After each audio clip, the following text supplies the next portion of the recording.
Alrighty, hello and welcome. It's 2025. Day One Patch Media enters another year, and this is the Day One Patch Podcast, episode 510. I like that. 2025, 510. I don't know, just I'm feeling it. You know, both divisible by 5. Yeah. Wow. Which is where you always on the volume. It's either an even number or divisible by 5. That's where you keep the volume on a TV. I keep it at 37. That's hurting me physically. I turn it up till I can hear it. I don't look at the number. It's like, man, can I hear this? No. Sometimes you gotta make it a little too loud just so you can get it on an even number. No, I use the volume because the volume's for me. No.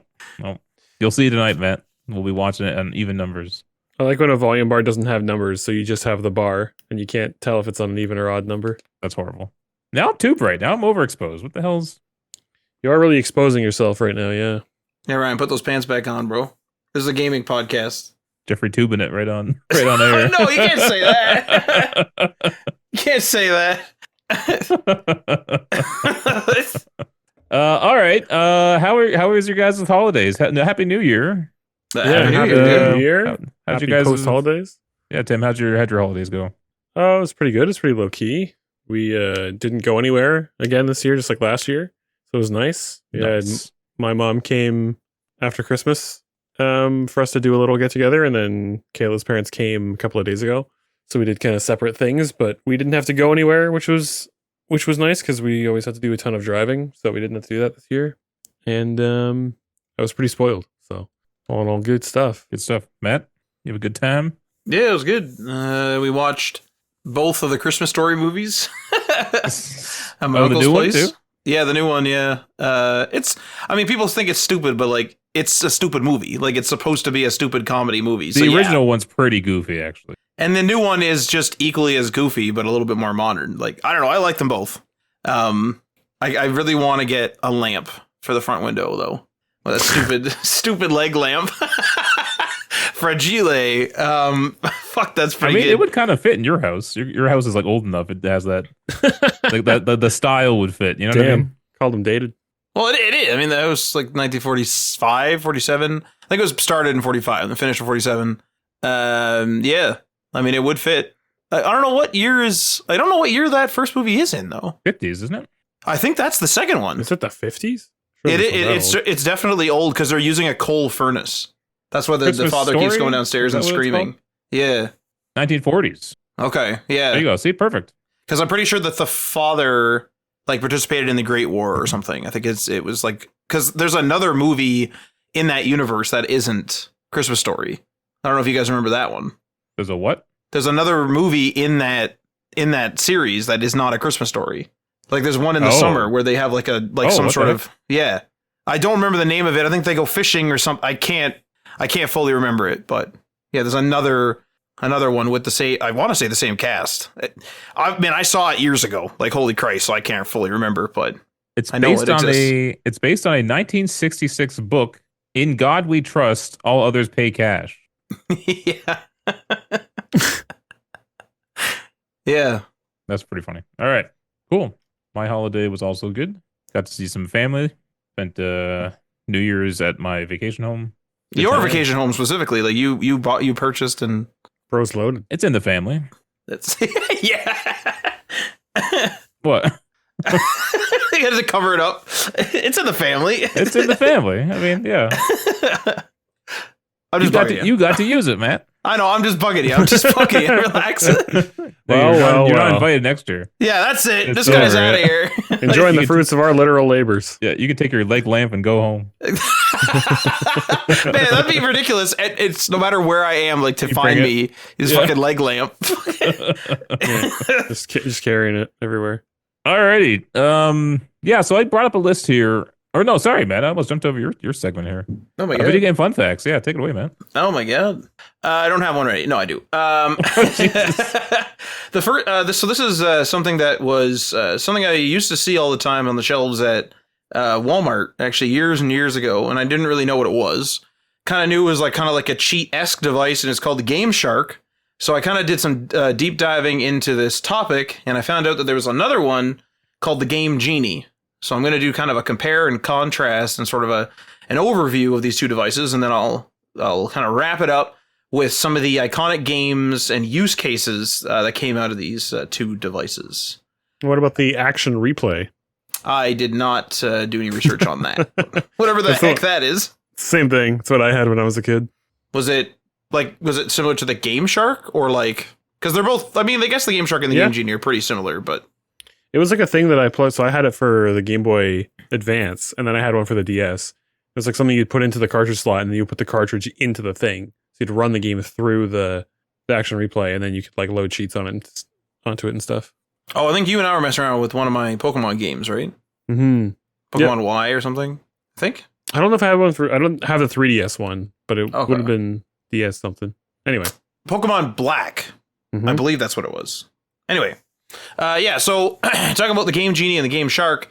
So the Game Genie was released in the early 1990s by Codemasters, and it was distributed by a company called Galoob. Hopefully I'm saying that correctly. It was designed to let players modify gameplay by entering cheat codes and offering abilities like infinite lives, invincibility, and skipping levels. Some of the supported platforms were the NES, the SNES, the Sega Genesis, the Game Boy, and others as well. Now, it was a physical adapter that plugged into the console with the game cartridge inserted into the actual Game Genie itself, similar to what Tim was saying with his action replay. So basically, as the data flowed from console to game cartridge and vice versa, the game data was intercepted, and this allowed to temporarily modify the memory values to activate cheats. So codes were predefined and static, meant that players that could not create or customize any codes themselves. So, of course, people were doing all kinds of cheats with this thing, and Nintendo got word of it. So Nintendo then sued Galoob in 1990, so very, very soon after it was released, claiming that the Game Genie violated copyright laws by creating unauthorized derivative works. Nintendo argued that the device altered the integrity of their games and hurt their brand, and the court ruled in Galoob's favor, stating that Game Genie's modifications were temporary and didn't change the original game cartridge. Because just to be clear, this thing was intercepting the data and modifying these values temporarily. It wasn't actually going into like your Pokemon Stadium cartridge or whatever it was and being like, you know what, like change this thing so that the player always has infinite lives. This established a legal precedent for the user's rights to modify media that they owned for personal use. And this introduced mainstream audiences to the concept of cheat codes, which later became more of actual just codes. So we all know like I don't remember the actual exact one, but like kind of the meme of like up, down, left, right, X, Y, B, whatever, to get infinite lives in GTA and things like that. Cheat codes became that. Around the PS2 era-ish is when I was personally started using them. And then I want to say like PS3 and on, cheat codes have not really been like an absolutely huge thing. Like cheat websites used to be huge. You used to go to these like huge cheat databases and like go through the alphabet and find your game. And like almost every game seemed to have a cheat code. That seems to be gone these days. Now there are still cheats in games. Sometimes if you beat the game on the hardest difficulty or something like that, a cheat menu will appear and then you'll be able to mess with stuff. And then some cheat codes obviously still exist to this day, but they're not as widespread. Now, this device is the one that inspired me to look into this, which was called the Game Shark. It was released in mid to late 1990s by Interact Accessories. It was built on the foundation of the Game Genie, but offered more advanced features, including real-time memory scanning and customizable cheat codes. So no static cheat codes. This supported games like the PlayStation, the N64, the Sega Saturn, and Game Boy. And just like the Game Genie, it intercepted and modified the game data. It featured tools for users to search and manipulate specific memory addresses, enabling more detailed and experimental cheats, and allowed players to create their own codes, which added significantly to the flexibility of the device.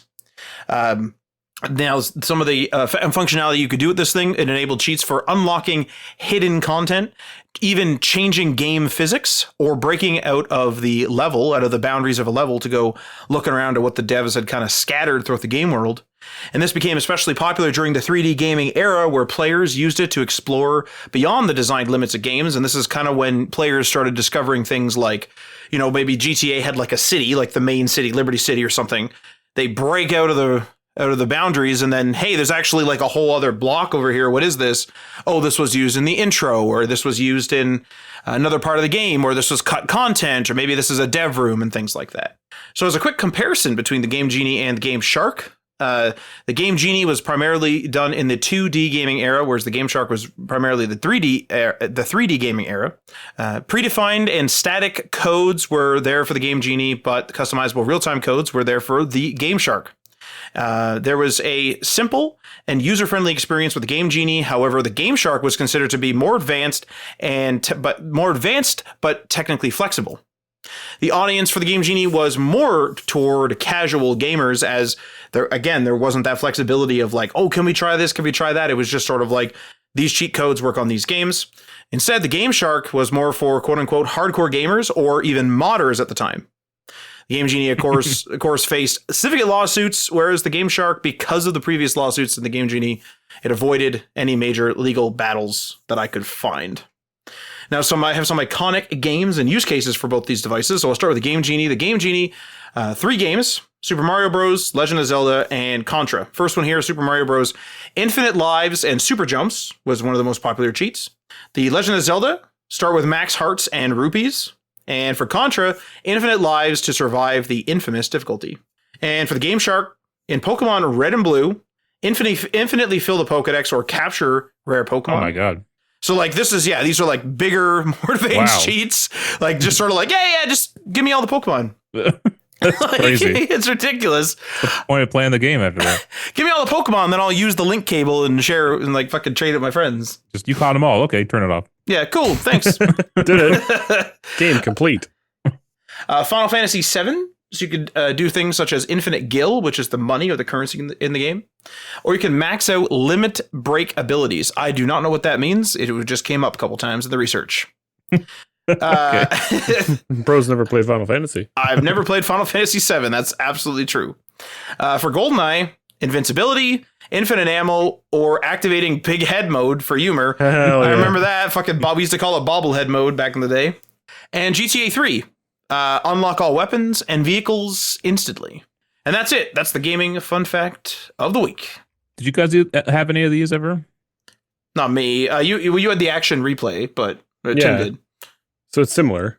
I saw the package. I still remember the package for the Game Shark. It was like blue text, I want to say, with like a shark icon and then yellow background. And I was always like, what is this? Like, I just didn't get it. So. I had a Game Shark for Game Boy, and I could never figure out how to use it. I had no idea what I was doing with it. Like, it took me a while to figure mine out. You would plug it in, and then it would just be a list of games, and I would like try to find the ones I've had, but I didn't do anything. It was weird. Did you get like anything working on it, or never got anything working with it? Never. No, I'm not even sure why I had it. I don't know. Maybe my grandpa bought it for me. I don't know why I ever had it in my possession. Was that era of like when you're kind of a young kid and then your like family members don't really know what to get you for a gift, and so they see something that's like vaguely gaming related, and they're like, "Oh, they'll know what to do with this." Yeah, right. I think that's how I got my first action replay for the Game Boy Advance. Was like somebody just gifted it to me, and I didn't know what it was, and I wasn't super like internet savvy at the time either.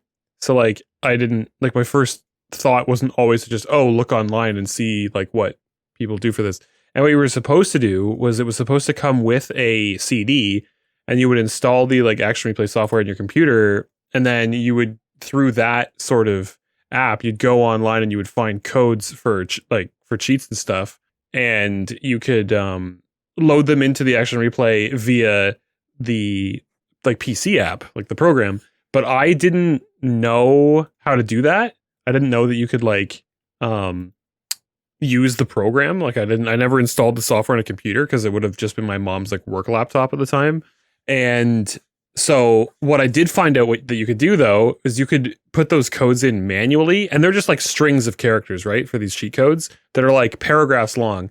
And I would go to like enter a new code, and I would enter it manually with the touchscreen keyboard, these like paragraphs of long strings. And the craziest part to me was that it actually worked. And I could still make some of these codes work that I found online. So my process of using it was a lot slower and a lot longer, but it did still technically work. It worked. Yeah. Do you still have it? I still have both of them. Yeah. So I sort of figured that out with that process at sort of the end of the lifetime of me having the Game Boy Advance one.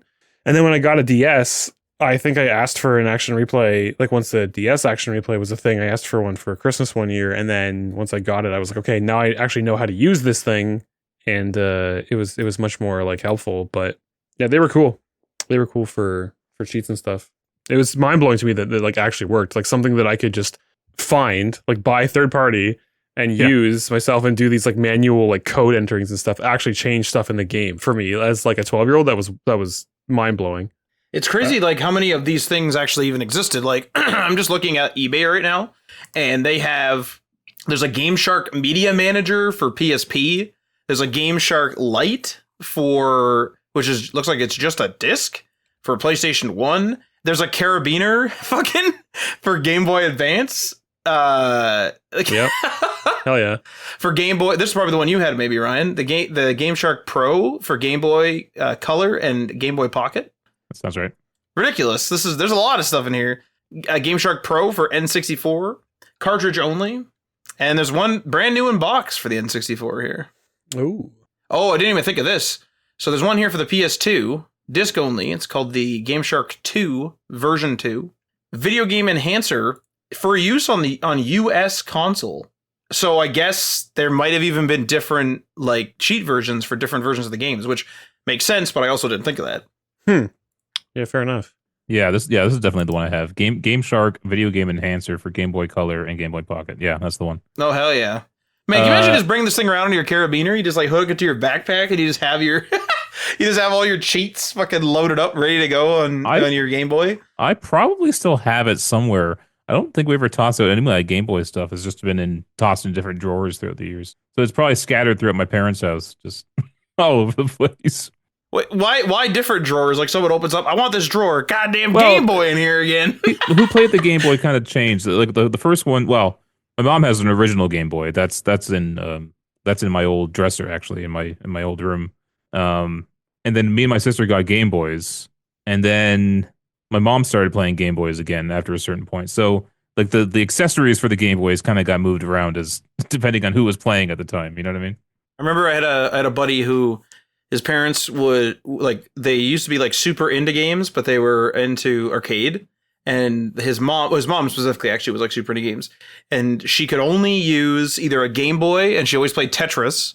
So like she would always get his like old Game Boys, and then eventually he got, I think it was like a PSP or something like that, and just like she literally looked at it, she's like, I don't know what this is. She's like, this isn't a joystick, and this isn't like a D-pad. She's like, I'm out. It's just like, man, what a hard cutoff. You're just like, nope, I'm not learning a new input device. It's like the fucking Joy-Con or whatever it is. So like the analog stick is so close to a joystick.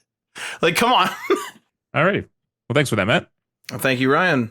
So, like I said, we're just gonna kind of do a looking forward kind of thing. So, this is an article from Polygon: the 50 most anticipated new games of 2025. The year's biggest new releases besides GTA 6 and Switch 2. Woo. So that's obviously the big game, GTA 6, and the Switch 2 is probably the big hardware release for this year. Is anything else rumored? Microsoft said the Xbox portable console is like years off, if it's even a thing. PlayStation's is probably years away too, right? Steam Deck 2, maybe? Would that finally happen? The Steam Deckening? Steam. I wouldn't be surprised if the Steam Deck's waiting for the big console ones. What do you mean the big console ones? Like the PS5 and the Xbox, or like waiting as long as they can to potentially see those, because they'd want to be able to compete with that, right? Maybe you're right. Maybe they view the Steam Deck more of a console than a mobile device. You know, I'm thinking like annual updates, or even like a couple, like 3 years or so. But maybe they're thinking on the scale of 5, 6, 7 years. You know, how long has the Steam Deck been out? 2 or 3, I want to say. I don't know if you would know, Tim. I can't remember. We were definitely here in this house, so it's at most it's 3. I feel like we're on year 3. 2022. Yeah, it's a 2. February 25. So we're coming up to the 3rd anniversary.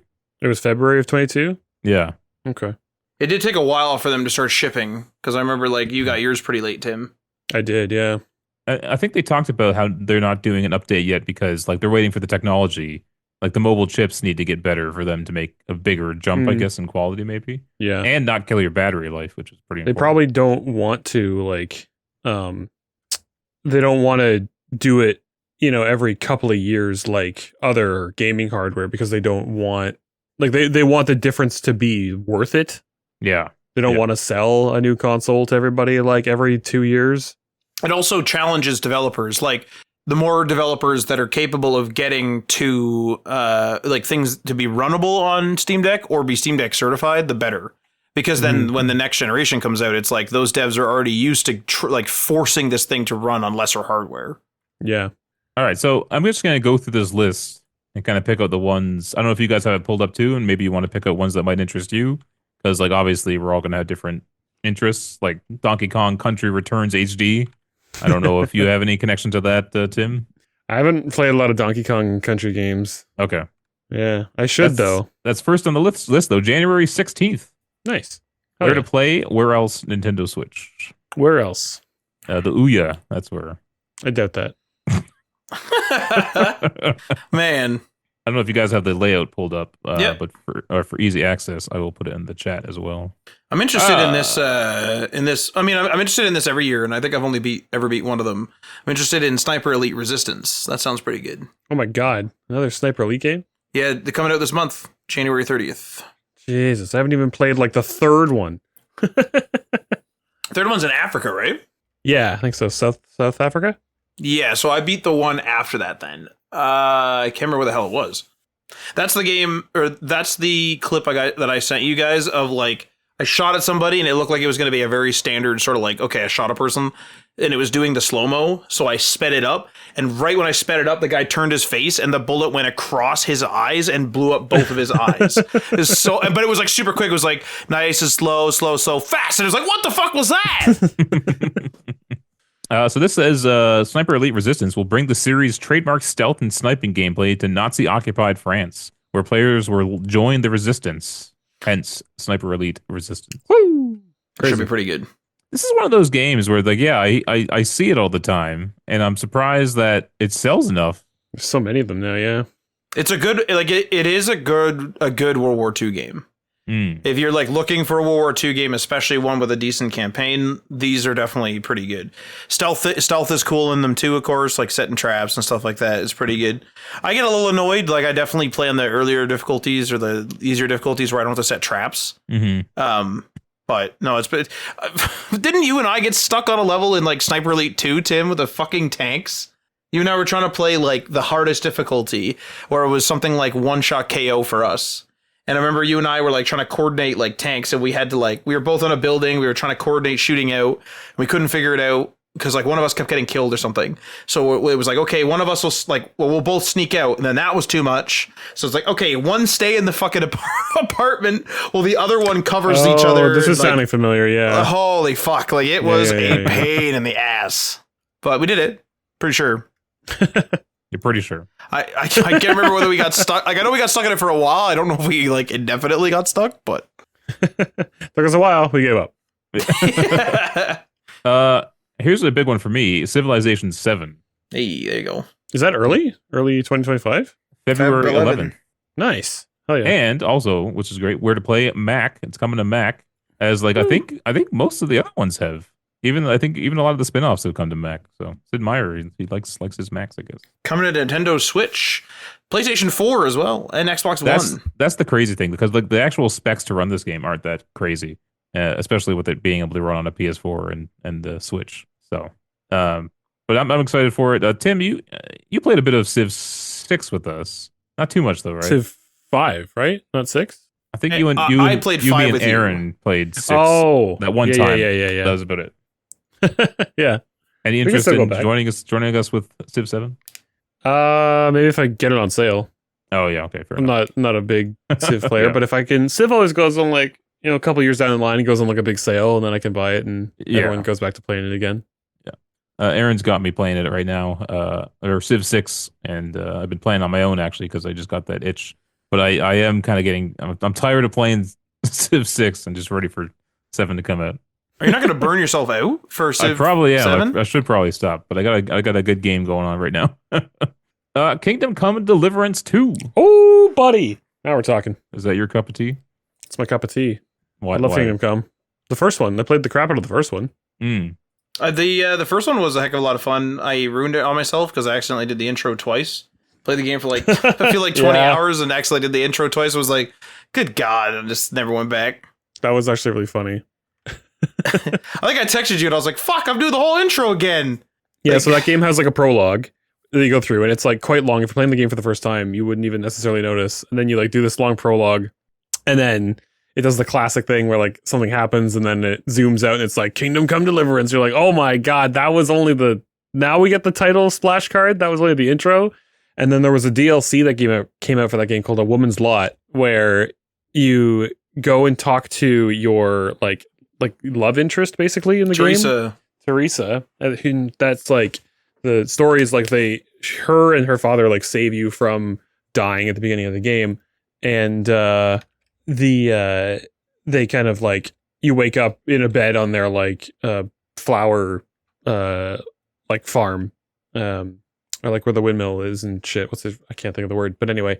And so normally when you play the game, you just like, you start there. That's sort of your like home base as you go out and start doing little missions and things. And what you can do is you can talk to Teresa at any time. But as part of the Woman's Lot DLC that came out like a couple months after the game came out, you can talk to her and you can ask her like how she escaped in the beginning.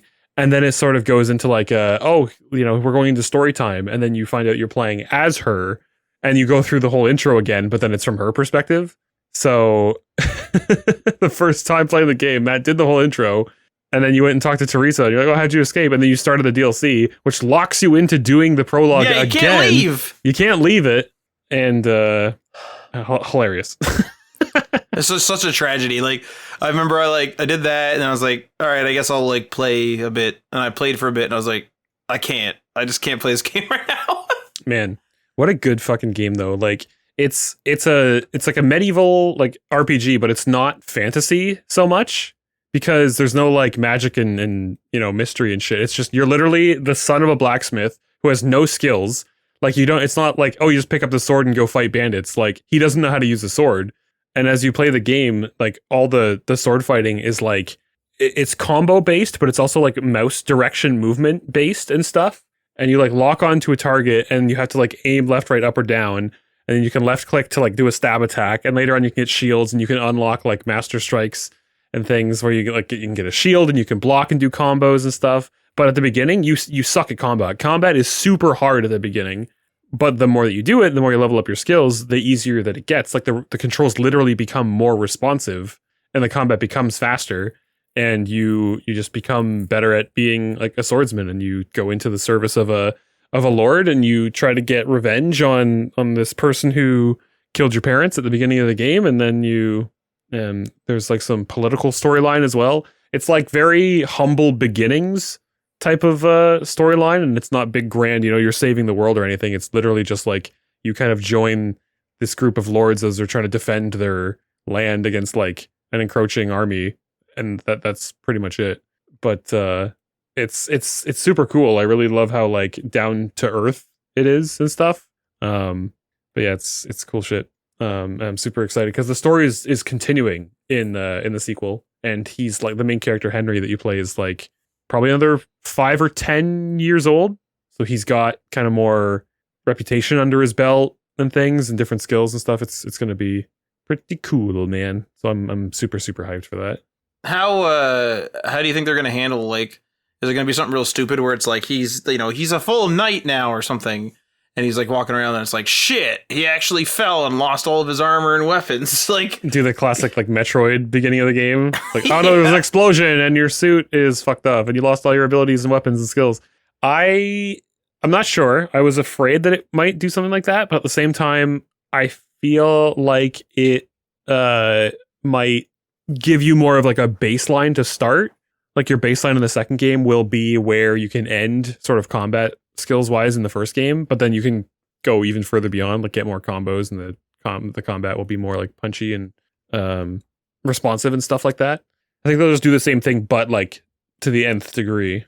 Like they'll one up themselves like at the peak of the combat or whatever. Yeah, exactly. We also got Assassin's Creed Shadows, which got delayed. It was supposed to come out November 15th. That's February, and now it's February 14th, just in time for Valentine's Day. Oh, that's a weird choice, isn't it? Home and play Assassin's Creed Shadow with your curl up with your loved one and play a little Assassin's Creed single player though. So fuck you. And I gotta point it out again. It's coming out on Mac. This is a big, major AAA release coming out day one. Yeah, good point. On Mac. So huge. I've been fighting for this day since I was like 10. So to get a couple titles, to get a few titles. Yeah, to get a few titles out of this list. I just flipped through and there's not like an amazing amount. Yeah, of Mac titles. Yeah. Some Resident Evil. We have all the Resident Evil games now. Yeah, there you go. I'm just bugging you. I'm just. No, I get it. It's obviously, it's not Apple's thing, but they're slowly making it their thing, which is exciting for 10-year-old me who like was looking through the Scholastic like flyer looking for games that were available on Mac. It's exciting for 10 people. No. I mean, yeah, there aren't a lot of Mac gamers, but there is a community. There are dozens of us. They exist. Yeah. So but anyway, what's Tim? What's your feeling on Shadows? I've been hearing a lot of controversy online, but that's just the online crap. Yeah, there's always going to be the online, toxic garbage and people that are like, the whole controversy, I think, mostly is around Yusuke saying like he's not a real samurai, and it's like, they're just trying to do the woke DEI with the black guy, and there were no black samurai. But if you look into the history of it, he's based on a real person. Yusuke was a real person. He was a slave that was brought over to Japan from Africa, and was given station and resources, and was in the service of a lord, which by definition is a samurai.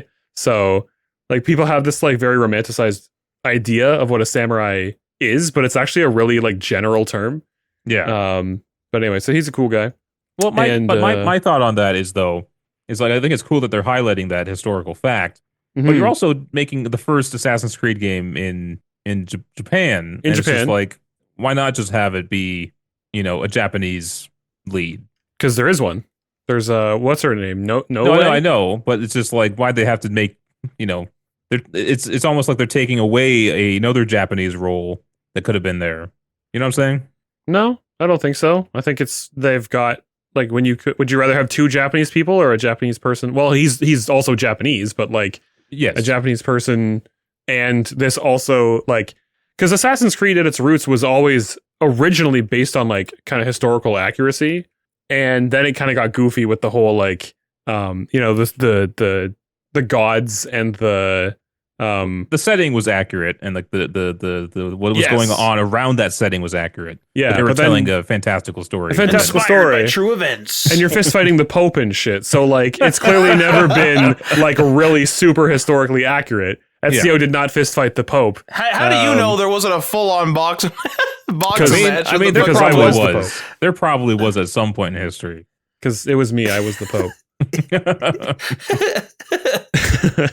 But I don't know, I think it's like fine to have both, because when you've got a story like that where it's not only based in reality but it's also insane, like it's so cool, like a slave comes over and is so impressive to this one lord that he's like, I want this guy not even to be a slave, I want him to be like, he's physically he's a beast, he's a monster, he's huge, he's super strong, and he can kick ass in my name, and I'm gonna basically sponsor him, is effectively what the story was, and then just running with that. So you can do that at the same time as also giving the players the ninja that they've wanted to play for decades at this point, because Assassin's Creed's so old, and put them both in the same game, like, and it's win-win, and it's got like kind of replayability in that way as well, because you can do a playthrough where you only play as Yusuke or you only play as Noe. But I imagine the people online are probably upset that the only ninja character they get is a female, which probably makes them a little... Which makes me really happy, because I get such schadenfreude from people being upset about stuff like that. Yeah.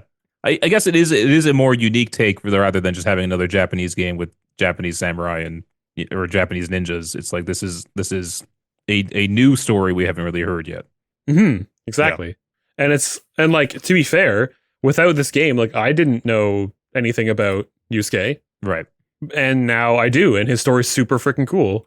And there's like there's not a ton of literature on him because like there were a lot of people that even at the time thought like, oh, this guy's not necessarily like worth writing about because they were just like racist. But there's a lot of there's also not a lot of literature written on a lot of samurai.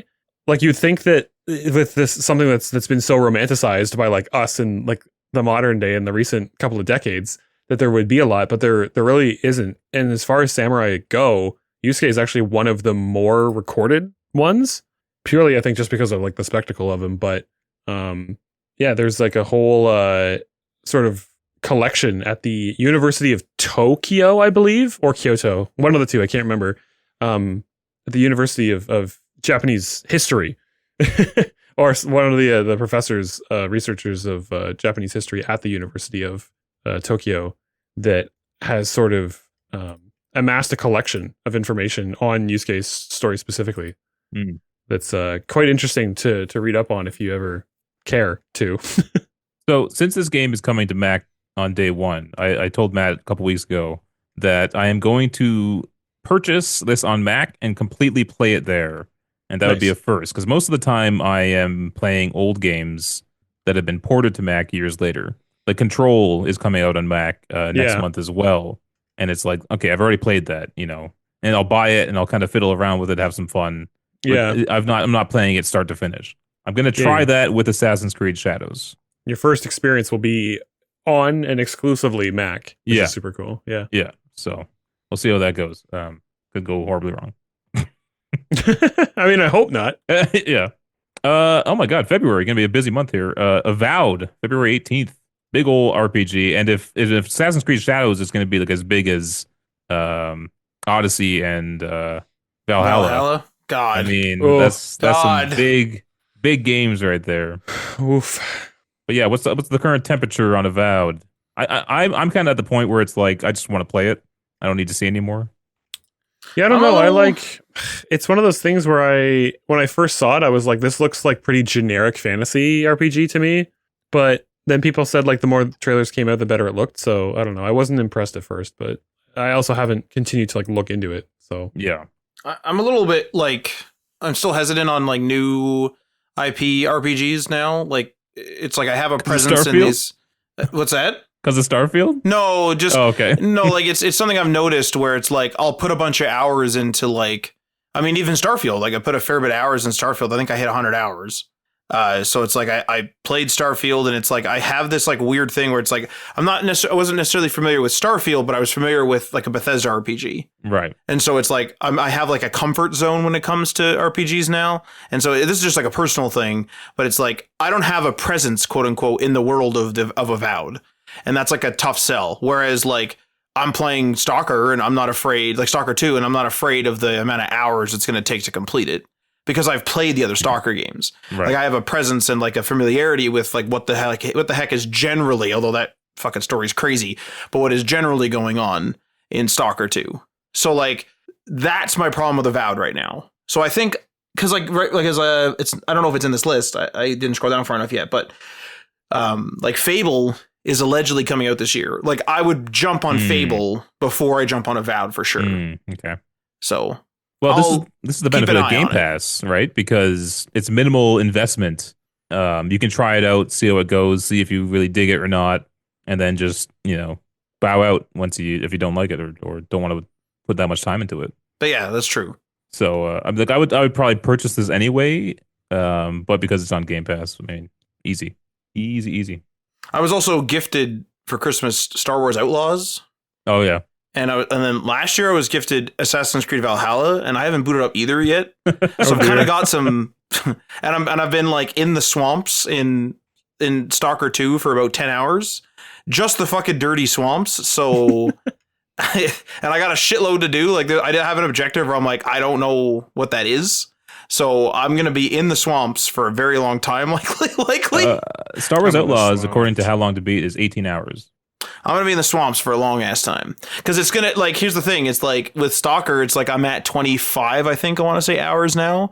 And if like 10 of them have been just in this one region, it's like, I don't know what's going to happen. Too many games are coming out. Actually, a little bit. Yeah. It's kind of crazy. Mhm. Like Pirate Yakuza in Hawaii. Oh, you stole my Oh, Your what segue? do you call it? Your Segue. You thunder? stole my segue. God damn. Anyway, take it away. like Tim. GTA style. This is your game. I guess you and Matt like this kind of stuff. Yeah, I mean it's gonna be a spin-off, right? It's This kind of stuff. Yeah. You like this shit or what? I don't know.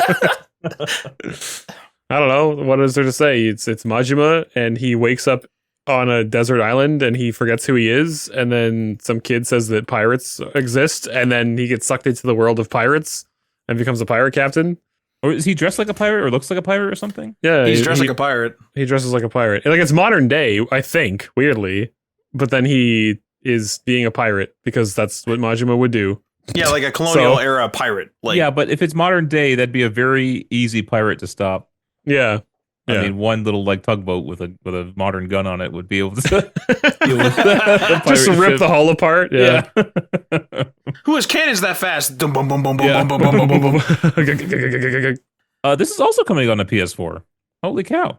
Oh, really? Yeah, and Solid. Xbox One. Solid.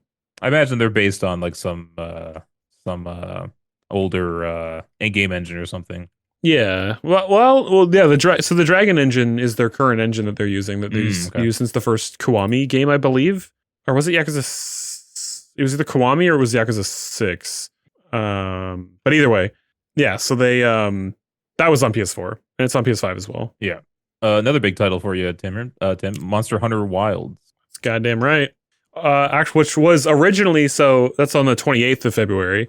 February. Oh my god. And That's that was supposed to be the launch day for Yakuza Pirate in Hawaii as well, but they graciously moved their release date up by a week because they were like, "There's lots of great games coming out that we want everyone to be able to have a chance to enjoy." And it's like, "Oh, so you guys literally Yeah. are also playing?" Yeah, you guys are also playing Monster Hunter. Oh. They don't want to compete. I find that weird though because it's like, does a week really make a difference? I know, that's what I'm thinking. It's just like, I understand if you move it a month or so, people have time to save up more money if they can only buy a few games per year. But a week, it's like if if you're waiting for Monster Hunter Wilds, you ain't gonna buy Like a Dragon because it came out a week earlier. It's too much. It's too much game, right? Like especially Yeah. unless like some people do just flip around, like they don't care. That's possible. Flip-flop back and forth. Or they'll blast through it in that week. I mean, some gamers play things like crazy, right? So Yeah. Tell me about it. you. Yeah, man. I mean, because I was off for a while, right? And all I was doing was like pretty much playing games. Oh yeah. So What did you crush? Did you crush like a bunch of stuff? mostly just WoW. Oh, okay. Mostly just playing. That's random. Yeah, I know. But there's like the hardcore servers that people got back into, so I was getting down with that. Hot damn. But it's cool because it's classic, right? It's WoW Classic, which I wanted to get back into, but I didn't really like know anybody that was playing it. So I did play it for a little bit when it first came out, like 3 years ago or 4 years ago, whenever that was. And I kind of fell off doing it. But it's WoW Classic, but it's permadeath. So that's what makes it a little more like enticing, right? It's like completely changes the dynamic of how I play anyway. Because I don't want, like, you have to be much more careful about where you're going, what you're doing, how many mobs you're pulling. So just being like, oh no, I died. Oh well, I'll go back to my body. Like, this is like, you get one shot. Oh, man, I can imagine lag being a serious problem. Like if your internet's fucking up. There's a thing, like a pop-up that's like, if you, when you first make your character, and it's like, if you die because of like disconnecting, lag, anything like that, like Blizzard customer service cannot like reinstate your character for any reason. Like if you die, my you God. die. If you lag, if you disconnect, it doesn't matter. And it's like, that's pretty intense. High stakes. Yeah. Now we're moving into March here, although we're jumping right to the end of March. I guess I did skip past Frag Punk. Never heard of that one. I've never heard of Frag Punk. Tales of the Shire, I think we Frag saw Punk. announced at the Game Awards, March 25th. But then Adamfall, Matt. Yeah, March I'm interested in 27. this. This is dropping on Game Pass day one as well. Oh, okay, there you go, done deal. Yeah. But also PlayStation 4 and Xbox One. Wow. Still in the year 2025. This is ridiculous. Like games it's are launching on PS4 and Xbox One. like why even get a PS6? Like if they release a PS6 in 2 years, like why? Yeah. Why even buy a PS5 Pro? Why waste your money on that? That's your words, Ryan. You even said that before you bought it. You're like, man, this is gonna be a waste of money, and then you just did it. Yeah, because like all the signs were pointing to it's not a noticeable improvement, and it's not. So damn it. Except on Star Wars Outlaws, I'd say definitely worth it for Star Wars Outlaws. That's it. I'll bring my limited edition or whatever it is that I got for Christmas. I can't put a disc in it. Oh, okay, it's over. It's already over. That's an extra cost on top of the $1,050 that it cost me Canadian. But yeah, Adamfall looks super cool.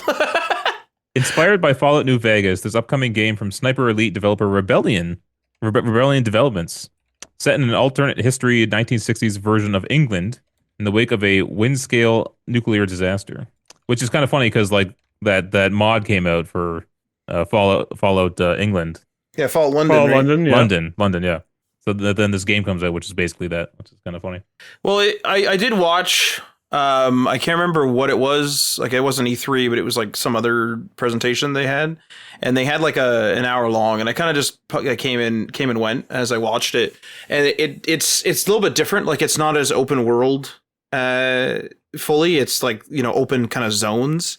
But like, I mean, it still looks like when people say open world versus open zones, it's like, I don't really care about the loading screen too much. Like short of them being too frequent, it's sort of like, is this, does it need to be this vast world? Cause my character isn't stretched across the vast world. Like I'm still just a humanoid person walking around. So who cares? So that's kind of the impression I got from that, which is good.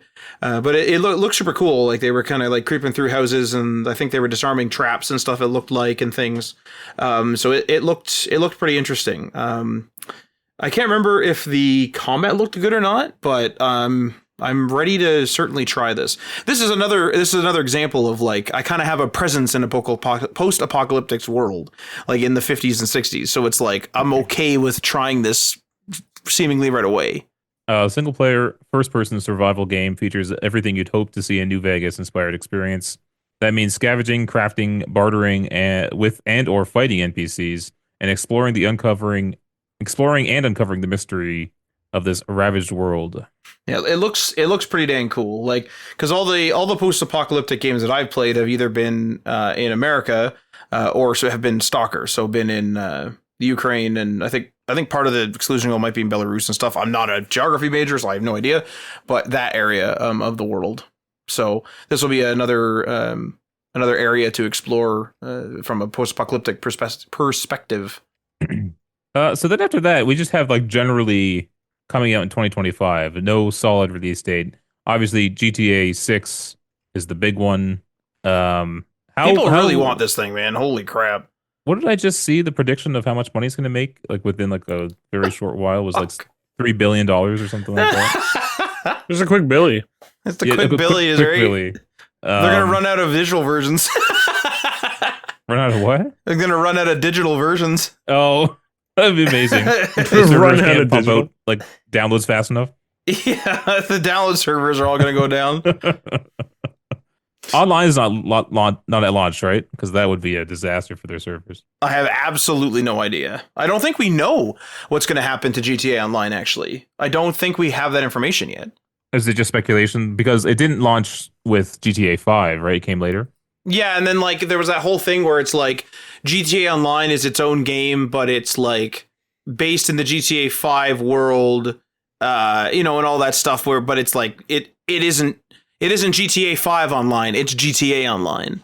So the question is like, now that people have spent all their money and all their time playing GTA Online, yeah, are they going to want to restart? Like, what's going to happen now? So, okay, so they're saying GTA 6 is likely to make more than $1 billion before it launches. And then in its first year, it'll make $3.2 billion. Easy. Oh my God. And isn't the budget supposed to be like reportedly very huge too? Likely. Like it might be $1 billion game. Quadruple A. I think we can actually call this one quadruple A. If it costs $1 billion, yeah. That's man, right in the same leagues as Skull and Bones. That could be talking about my ass there. I don't know. You know what's interesting about GTA is like I like GTA a lot, played it a bunch, the whole shebang. The thing that's weird about GTA is it feels like a standard game. Like I know there's a lot of details and things that Rockstar does extremely well, 100%. Oh my God. They're very good at crafting the game. But like the idea of GTA is like a very simple one. It's just sort of like, you're a criminal, go do criminal shit. I'm just surprised that there's no big competitor like that that's even comparable to GTA. Even Call of Duty probably isn't even close. Like, that's crazy to me. Well, I mean, I don't mean another series. I mean, why isn't there another crime franchise? Like, the closest that we may have, without numbers in front of me, is Saints Row, and that ended up going in some other direction. It's just interesting to me that we don't have, because we have other games where, like Mafia and things like that. Although Mafia is also made by 2K, but not nearly as big. Not nearly.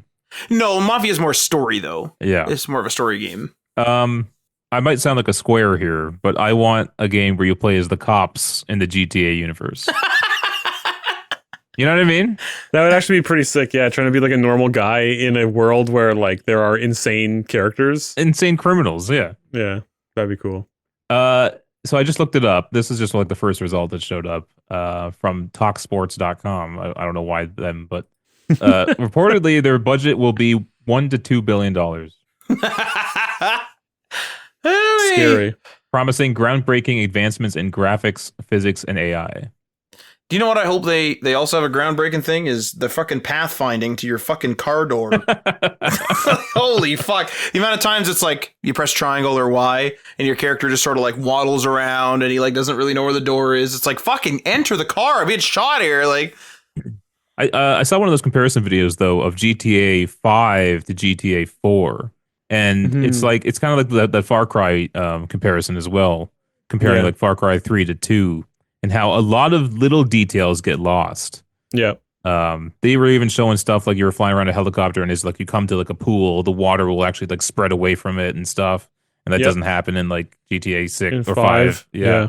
So I just find that interesting. And I wonder if that's just like they don't deem that as important at that time in the new game, or if they just don't have a list of all the cool little, you know, details they put in the previous game that they need to put in the new one. And so things just get lost because it's a new creative developer or whatever, you know. Well, I remember we were driving when GTA 5 was new. We were driving on like one of the highways, and GTA Online had not come out yet. So I think like someone was over here, or I was at a friend's house, and like one of us said like, "This is crazy." Like the highway itself has like patches in the road, like you would actually have, and when your car goes over them, like it bumps, like it's like a bump in the road, and it's like, what a fucking strange but cool like little detail to throw into the game. So like, I mean, there's probably gonna be like, you know, stuff added like that, and then there's gonna be stuff that's missed. Well, I mean, this is what I've saad about the trailer for GTA 6 is that it visually doesn't look that good, or at least it doesn't look as like amazing of a leap as you would think with a $1 billion rumored $1 billion budget. But the level of detail was what was insane. The amount of objects in the world was insane. You know? But the actual like, textures didn't look realistic. Yeah, it looked like GTA 5 2 to me. Yeah, exactly. It didn't look like a big jump in sequel. Man, I remember freaking out in GTA 5 seeing a plug strip behind a TV. Oh, you were telling me about this. I remember, and you're like, it's actually plugged in. I was just like, I was like, man, that's amazing. Because like, why would you put that in the game? You don't need to, but they did. You know. What are you guys gonna do? Are you guys like, I don't know if it's online or whatever.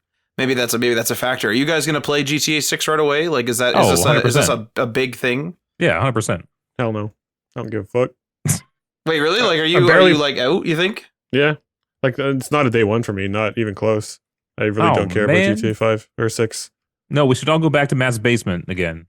You can bring your TV, it can make that screeching sound or whatever. Oh my fucking word, that was fucking crazy. You have to explain that story. You can't just tell the audience like there was a screeching TV. TV screeches, that is. It's pretty straightforward. I mean, I had like this old TV that I brought my 360 with me and I plugged it into, and it was plugged into a power bar or something, but the TV itself was pretty old. It was like a grocery store brand TV. Like, it's pretty crap. And it was a couple years old at that point too. And it just started making like a crackling noise or something. and then of course it like the TV goes, like, it cuts to black, like the signal's lost, and then it goes to like what do you call it, like the snow, where it's just like the gray particles all over the screen. And it wasn't even like volume, like adjustable volume on the TV, because I don't think it was so necessarily coming out of the speakers, but it just goes full blast, not, changeable by adjusting the volume buttons, just doing the like noise at the static screen. And of course, we're all in the basement and we're like, because we just get jump scared by this like static signal going off. You're all just playing our GTA 5 peacefully, and all of a sudden, this TV just loses its fucking mind. And you had to unplug it, didn't you? I ripped out the power cord. Yeah, I was like, and I think I tried to plug it back in, but it didn't work. And so I had this TV. Well, what's funny is I started dating Kayla around that time, and I think I had brought that TV back to my house and plugged it in once, and it did still work, but I had also just gotten a new TV, and so I didn't need that little one anymore. And Kayla was talking about how she didn't have a TV in her, like a TV in her room in the apartment that she was renting. And I was like, oh, I've got this old TV, like we can give it a try. And so when I went to visit her one time, I brought it in, and we plugged it in, and it did work. And she was using it like every day. And then there was just one day that, like, during the week, she sent me a text and she's like, I think I broke your TV. And I was like, what do you mean? And she's like, well, I was just like watching stuff on it this one time. And then it just like cut to static and like it was super loud and I didn't know what to do. So I had to like unplug it. And I was like, oh yeah, it's done that to me before too. Did it scare the crap out of you? And she's like, well, yeah. And since that time, it never worked again. So I threw it out. I wonder if it was like the CPU screaming its last life. Help me! Yeah. Man, it was like a fucking grenade went off. It was so fucking loud. Yeah, that room exploded. Yeah. All right. Borderlands 4, 2025. Don't know what's happening there. Don't know when it's coming out. Don't know why it's coming out. Criminally not titled Borderlands, apparently, according to Polygon. Borderlands. Borderlands is all right. I'm kind of tired of Borderlands. Me too. I used to love it. So I don't have much to say there other than I just think it needs like a God of War reboot. Oh yeah. Like it's just sort of like we've played looter shooters before, and looter shooters now have more become like a multiplayer experience, which I understand Borderlands is, but like looter shooters have like changed, right? They have PvE, PvP. It's kind of more like almost game modes, like a Division is the first thing I'm thinking of. Yeah. Where there's like some side missions, there's some campaign missions, there's the PvP, Dark Zone, and I mean, I'm only basing it off one of the game, but there's a whole bunch of looter shooters that have similar like things like that, or extraction shooters, things like that. And then Borderlands has just been Borderlands since the 360. And it's like, I just think it needs a reboot. Even the art style is like now tired. Adriano, we were sitting there at the Game Awards watching it. Not at the Game Awards. We were at my house watching the Game Awards. And Adriano was like, please don't be the same art style. Please don't be the same art style. And but they're known for the cell shaded look, right? They can't really go away from that. So yeah, well, they could, but they're just not going to. I don't think they necessarily need to do that. I think that they just need to have some sort of like the gameplay is tired of like go and like talk to these people. It's like the Assassin's Creed, right? Where it's like you go up to these fucking people and like short of like the main missions, it's like my goats got out. Go get my goats. Except in Borderlands, it's like my boner farts got out. Go get my boner farts. Like it's like Jesus. Although I heard the next game is going to have less boner farts, less boner farts, less scatological humor, less fart jokes, less skibbity, less toilet jokes, less millennial humor. Is that what they called it? It's very like LOLXD random like millennial humor. Yeah, yeah. So that'll be good because the humor I did find funny of the first like couple games. I remember laughing my ass off on some things in those games. But then in the third one, I'm just like, oh, these jokes are just so obvious, or just, you could see them coming from a mile away. Yeah. And it's just cringy, and you roll your eyes constantly. So, Death Stranding 2 on the beach. Hell yeah, brother. I love how bad of a title that is. It's perfect. Wait, it's called On the Beach? Death Stranding 2 on the beach. I didn't know it had a subtitle. So you're out now, yeah? You're not... I'm out, yeah. Yeah, I'm Sam. Fantastic product, amazing pitch, and for that reason, I'm out. You can't bring up my trauma, Ryan, with that. I'm Sam. It's the perfect thing that could have happened to it. Man, I was creeping through that forest for the first time, trying to hide from BTs, and didn't realize that touching the touchpad was yelling, "I'm Sam." And I was like, man, and then nothing happened. Like I screamed it and it echoed a couple times and nothing happens. I was like, man, maybe the BTs can't hear me. It's just touch. And then one started screaming at me and I just started fucking running. It was freaking awful. What I love too is it gets in that section where like they warned you, right? They like doesn't there like a pop up or something that says like this place is dangerous. This place is fucking dangerous and you probably shouldn't fuck up. In there. I'm Sam.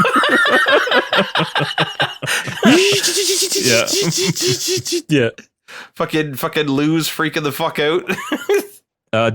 Death Stranding 2 on the Beach features a bizarre new addition such as Doll Man, a living puppet animated in stop motion style. That might be my favorite thing in the whole fucking series, actually. I don't know why there's a living puppet in this game, but I'm also not sure I can explain anything that happened in the first game either. Yeah, so I'm excited for that one. That'll be PS5 only, but like probably like the first one, it'll slowly come to other consoles and other platforms, also on Mac. I'll definitely play this one. I don't know about day one. I'm more of a review man now, but Ghosts of Yotai, I'm excited for that. That's this year. Holy fuck. 2025. I mean, a lot of these could be delayed. Who knows, right? But the Ghost of Tsushima was a long time ago, you know. Yeah. So very well could be this year. And maybe this will be PlayStation's big winter release or like holiday release, right? That'd be cool. Mm-hmm. So I'm pretty excited for that one. I love that trailer for it, or the teaser. Mm-hmm. I never played what's weird is I never did the side stuff really in Ghost of Tsushima. I just kind of like did the story. Because I remember you, Tim, you were like asking me like, did you get this bow and like whatever, blah, blah, blah from this like story part? And I was like, I'm going to be honest with you. I'm like 10 hours ahead of you and I didn't do any of that. Like, I didn't talk to anybody. I didn't fucking bother helping them. What's great is I platinumed the PS4 version and then I think I bought the upgrade for the PS5 version, which was like $10 or whatever, or 15 maybe Canadian. And then you unlock all the platinum again, or all the trophies again. Oh, for Pete's sake. Got me 2 plats that way, yeah. Yeah. Did that with Spider-Man as well. Plat hack. I should replay Spider-Man. I should do the PS5 upgrade and replay Spider-Man. Or on PC. It's on PC too. Oh shit. Test out that new CPU once you get in there. Yeah, I got to do that first though. Yeah. Big upgrade. Elden Ring Night Rain, PS4, Xbox One. Ooh, Incredible. Doggy. Was Elden Ring on the PS4? Yeah, it was, right? Yeah, because we played with Marty and Wes. I mean, I guess we already talked about this game, although I don't think we got Tim's thoughts on this. Very valuable. Your thoughts? Yeah, your thoughts, please. Yep, very valuable. No, but continue. You're a FromSoft fan. Oh, on Night Rain. How's this one? Yeah, I'm keen. It's like a roguelike, so it's that mixed with FromSoft. I'm super in. Only 1 or 3 player. Yeah, what do you think about that, Tim? That kind of pissed me off. I was like, you can't play duos? Like, what a weird... That is funny. However, most of the groups that I play with these days is a group of 3, so it works perfectly for me.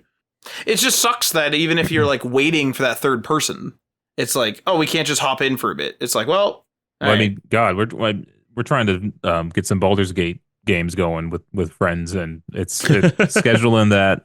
And then I'm also playing D&D with people, and it's just like, you can't schedule things anymore. It's impossible. Everyone's doing something else all the time. Everyone's busy. Everyone's busy. With lives and shit. Stop it. Yeah. Stop being busy.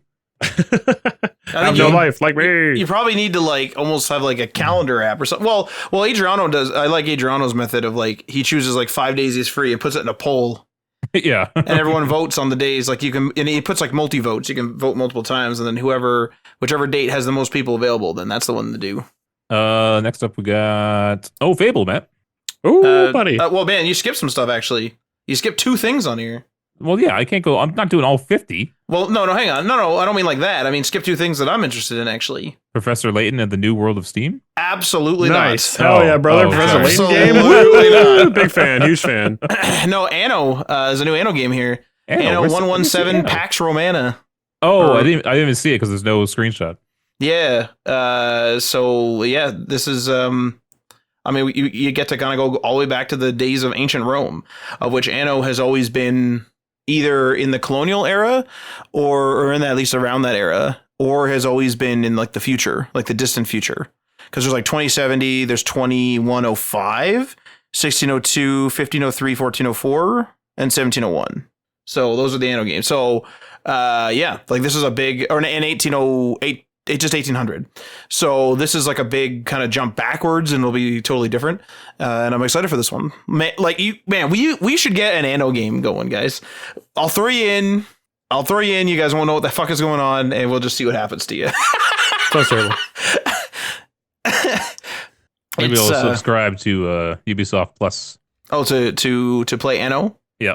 It's a good one, man. Like, it's Anno's a good game. Well, Anno 1800 is on console. There's a console edition. I don't know how it handles. I mean, I wouldn't prefer to play it there, but it's an RTS game, but it's not an RTS in like the Age of Empires aspect where you're constantly at war, and it's not slow like Civ. It's like a trade route managing, but you also build your city. So it'll be like, hey, like I want a gun, for example, in like 1602. Whoa. So it'll be like, okay, like you want a musket. So it's like, okay, what do you got to do? And like some of this might be wrong. It's been a long time, but it's like, okay, you have to like find the iron, mine the iron, smelt it, get someone to shape it, get someone to cut down the trees, bring the trees over, get someone to put the two things together. Okay, now you need to find something that's gunpowder, get the gunpowder, bring that to your civilization. It's like, okay, now that you got the gunpowder, you need the bullets. So you got to go find the bullets or make the bullets and bring the bullets in. And then you got to make a soldier. So you have to like train the soldier, which is a person, which is now a person that can't work in your empire. And it's like, serious, but you can like set all this shit up to be automated. But what's cool about the new games is there's like multiple regions. So in like Anno 1800, you can go to like Africa, you can go to South America, I believe, you can go to the Arctic, you can do all these other things. And so you can like import and export goods. So like if you're at war, one of the things you can do is you can be like, this, like, I know my enemy imports all his grapes from this place. So I'm going to go and I'm going to watch for his ships. And I know the grapes are only in this region. And I'm going to fuck over all his shipping so that his people rebel and his economy collapses. Then any damage I do is near permanent because he can't come back from that. It's pretty good. It's pretty damn fun. So I'll be playing the shit out of that. And then also Arc Raiders looked interesting. I don't even know what this was. It's a multiplayer extraction adventure. I don't know if it's like you're against other players or not. I can't remember. But you have a base that's underground and you're trying to upgrade it, and you basically raid the above world. And so you can make relationship with traders, you can survive dangerous conditions, of course, have gunfights, do whatever. And it's basically like you're trying to loot stuff to eventually extract. I assume that you will also be facing other players, but I wouldn't be surprised if there may be a PvE mode. I don't know if there is, but if there is a PvE mode, I think I'm in to try this one because I don't want to face other players because they're annoying. I do that in Call of Duty enough. All right, Fable. You guys are the Fable guys. Love Fable. We are the Fable guys. I've never had a connection to I tried the first game. It was too old by the time I got to it, so I just couldn't play it. And then I played the third one, I think with you, Matt, right? I don't think so. I wouldn't have played it with anyone else. Maybe Aaron. I don't think it was me. I think it was you, though. Maybe. It's possible. I know I played with Tim as well. I did weirdly play the third one a bunch, and I don't like the third one. Yeah, the third one's not as good. Fable 2 is like peak. It's like, it just ekes out Fable 1 for me. Yeah, I agree. But 3 is like, it's just, I appreciate that they were trying goofy shit, but it's just a little bit too like wonky. The inventory menu is unbelievably ridiculous. It being just like a castle with multiple rooms. What an unbelievably ridiculous example of. It was just so slow, and like on the 360 as well, it just couldn't handle it. Like it was like they always did really gimmicky shit, but that was too much. Way too much. Oh my god, is Fable not on? It's not on PC, is it? Just Fable 1 and 3 should be. Fable 2 is not. Mm-hmm. That's right. It's the best one. But Anniversary isn't.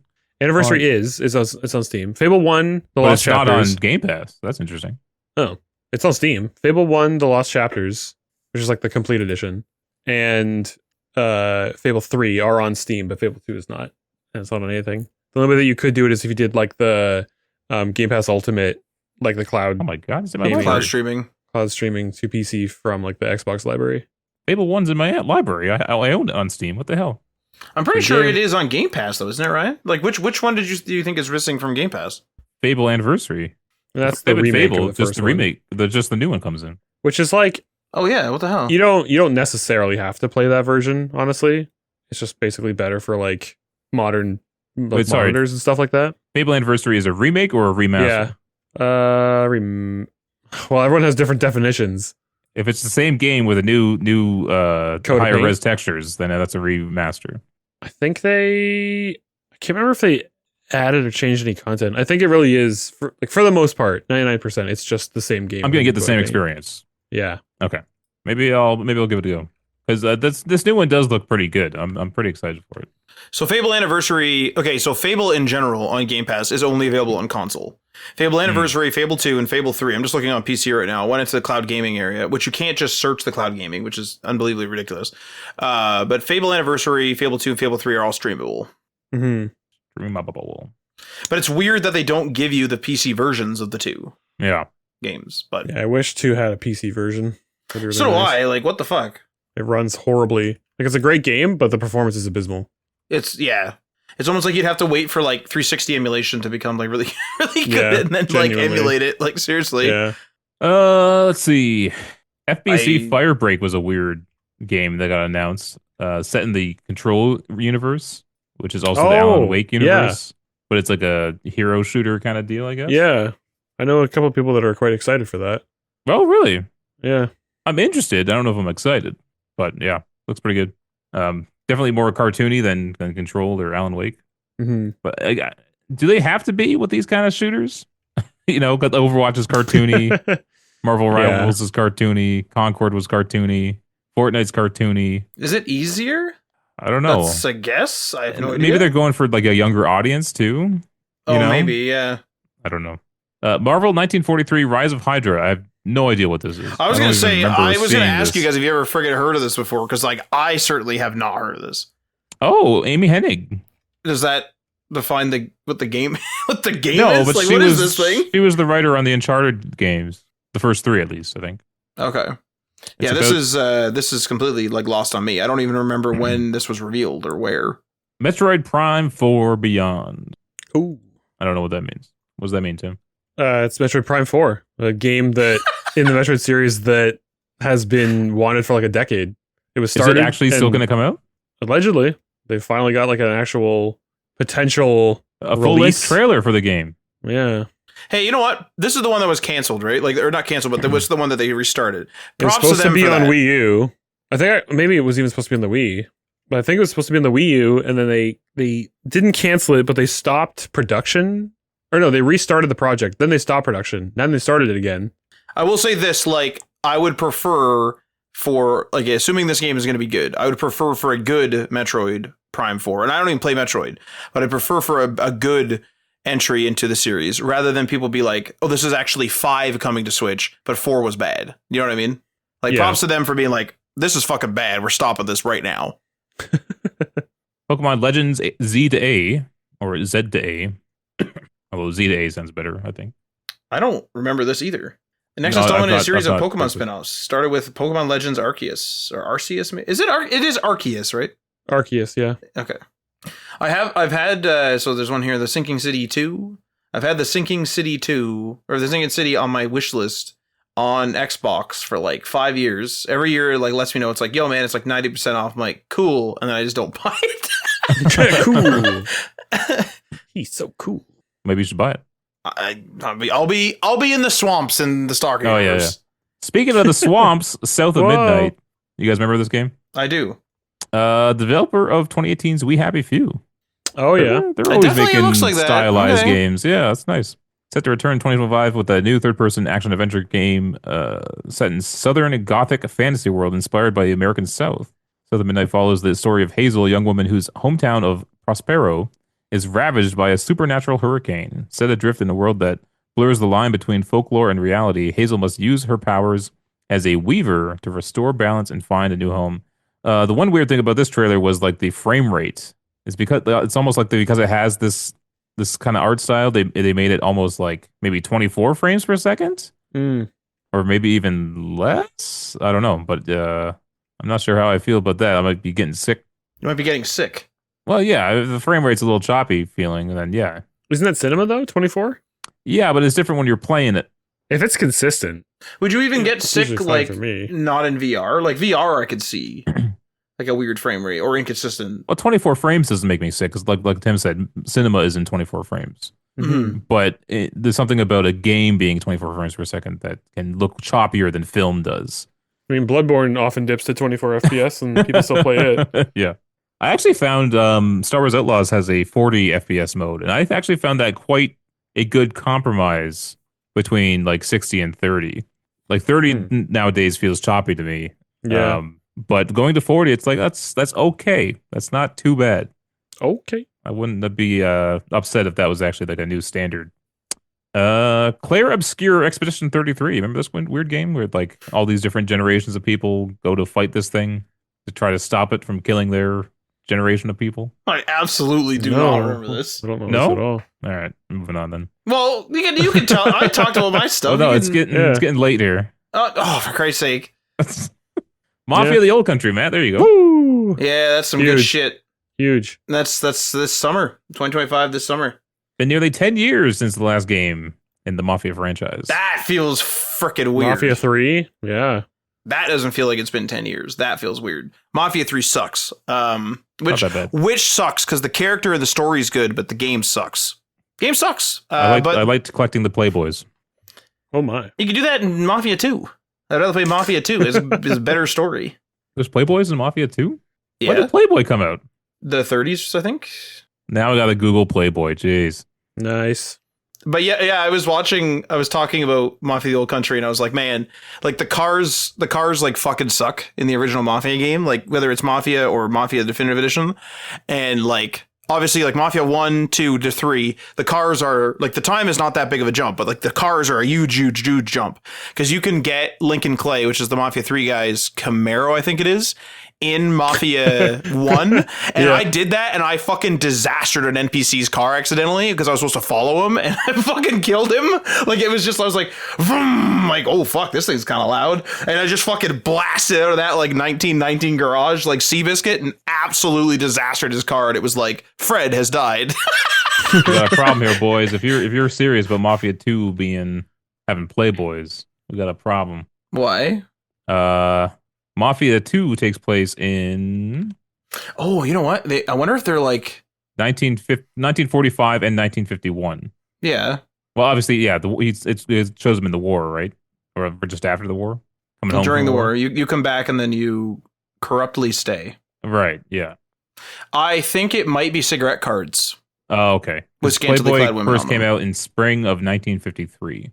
Yeah, I think as you're saying that, it is definitely, I'm almost certain it's scantily clad women, but I'm pretty sure it's, Well, in Mafia 3, they also had those pinups. You could collect pinups, like actual old pinups from the 60s. right. And I wonder if that was like something similar where they had like 1950s, early 1950s pinups or risque cards. Maybe. You should look it up. It's just it's the only collectible, I think, in the game.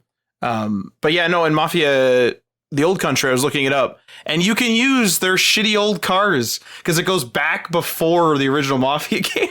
So you're gonna use turn of the century cars or horses, and I was like, yeah, like the horses are probably gonna be better. People are gonna be chasing me in their freaking cars. I'm just gonna be like, I'm getting on this horse. Like, I'm getting the hell out of here. So yeah, I'm down for this. Also, first time ever not in America. Going back to Sicily, right. which Yeah. is freaking Cool. awesome. Yeah. Judas, this is Irrational Games, or sorry, formerly Irrational Games, Ghost Story Games. This is from the guy who made BioShock? BioShock, yeah, thank you. BioShock 1 and BioShock Infinite, I should say. I think this game looks pretty cool. It very much looks like BioShock. Like it almost just looks like he wanted to keep making BioShock, but obviously didn't own the license to it, so Yeah. he made his own thing. But I'm interested in that. I definitely will be picking that up. In this screenshot, I know that it isn't this, but it looks like a Burger King ad in the right side. Outer Worlds 2? Any excitement there? I gotta play the first one. Oh, Yeah, I've had what? a lot of people tell me to play Outer Worlds. I have never played it. I would say it is a Tim Spence game, but I've been wrong before. I've had many people tell me that I would like it. Many people. So it's literally just a matter of getting around to it. It's a challenge, Tim. You got to do it tomorrow night Tomorrow. and finish it. Hey, wait, it is short, right? Like it isn't like a super long RPG. It's not long at all. Yeah, I didn't find it long. At least I was actually Right. expecting it to be like a bigger RPG. But Main it's story is not. 13 hours. Yeah. Yeah, I guess it's a lot of replayability, right?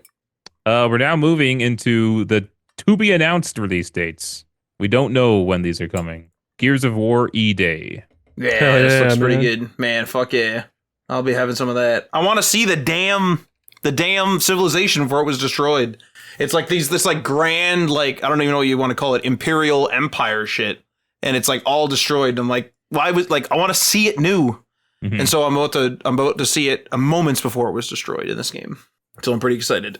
Marathon, that's Bungie's new game, which they're going for a live service game, right? Which they probably, I honestly don't know. They probably should not. I wonder if they'll blame the players again. Also weird to like Marathon is a kind of an obscure title. I don't know if they're choosing it because they own the rights. I remember some game studios saying it's easier to use what you own than to do all the legal paperwork for creating a new IP, right? So even if it's not a popular franchise, it's still easier to use than making something new. Wasn't that the case for Prey? Yeah, it was, isn't it? Yeah. That's like why like Prey 2 is like nothing like the original Prey, right? Which is, I don't know, that's crazy to me. Like that's always been crazy to me. It's like, I'm sorry, but you guys, like, I would really be sympathetic to that if they were an indie studio. I think a big studio can get a name going.